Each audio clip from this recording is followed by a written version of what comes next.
How to Understand the Democratic Mind and How It Works Web of Reality.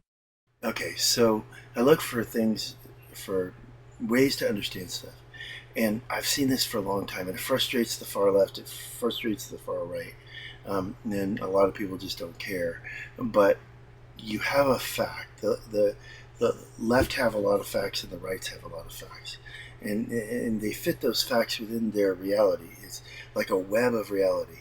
So you're the spider in this metaphor. And in the web, you can't just pluck stuff out. You can't just pluck strings out of the web because the whole reality collapses. The whole web collapses. And so that's the frustration that the left has and the right has, is that they're trying to get points across to the left or to the right, but they're giving the facts, and they don't understand why the person doesn't change their reality.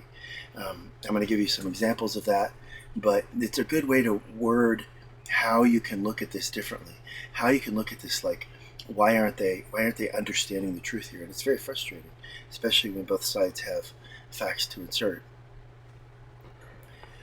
You'll find that Republicans and Democrats do this, and it's beating your head against the wall.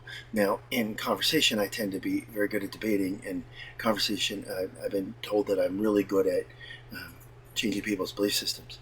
But I'm going to give you some examples of the far left is the first one. I have this relative who she was trying to figure out where her electricity was going, and so she was looking at different things in the house. And she said that her toaster, she said this to her ex-husband, the toaster has electricity flowing through it. And I said, no, it doesn't. And so I plugged in the toaster. I stuck my hand in the toaster. I have a photo of this. I stuck my hand in the toaster and said, look, it would either be shocked, or if it went through the coils, it would either be shocked or I would burn my hand. So there's no electricity going through this toaster. There might be some electronic version of this in your toaster, which there wasn't. So there was no electricity leaving. So she spent 4 hours arguing with me. She said, yeah, that's what my ex-husband said, and she got really frustrated. And then she said, but I asked an electrician, and he said, yeah, there is electricity going through it when it's off. That's the reason for it's off. So obviously he was blowing her off because her mind wouldn't change. So he was agreeing with her to shut her up. Now, that one piece in her web of understanding, she couldn't figure out wasn't true, because she had staked so much emotion to it being part of her reality. That was the reason why her bill was high. And even if it ran 24/7 in full-on heat, it probably wouldn't have run it that high. So there's other reasons why. But that's a good example of someone from the left, far left, that. So there's another example of the same person she reminds me of, that she was just over picky about her food habits, and that's a very definite sign. Neurologists know that that's a sign of the far left, that they control their food habits. And she was like massively. So there was a professor who said that. He said, there are little tiny bits of chemicals and things your body can deal with just fine. Gets rid of them. It doesn't affect them at all. It's not like your body is some sealed container that your body can't deal with a little bit here and there, even cyanide and some other stuff. Little tiny bits, it does fine with dealing with it. And so I said that, and she wanted to argue that for hours, which I don't do. But anyway, there's a couple examples of how this web of reality can give you understanding why a Republican or the Democrat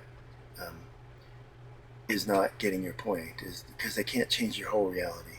So whole reality is another subject, and I'll talk about that in a minute. So human beings prefer a coherent, a well-structured web of reality. And so as a metaphor, that web of reality, you can't just pick individual pieces out. We prefer to have coherence and stability in that reality, even if we have to ignore facts or ignore reality. So you make up your own little fantasy world to keep that web in place. The question I have is, why can't you go in and see if that reality piece fits there? Now, my brain, just like if I hear something and, okay, so this is reality, I go back and look at what my web says, and I think, okay, now how can my web be right? How can this reality actually fit? I did that with being an atheist. I was a minister, then an atheist, and now I believe there is a divine being. And there is evidence now, especially of a divine being, but atheists tend to want to keep that web going.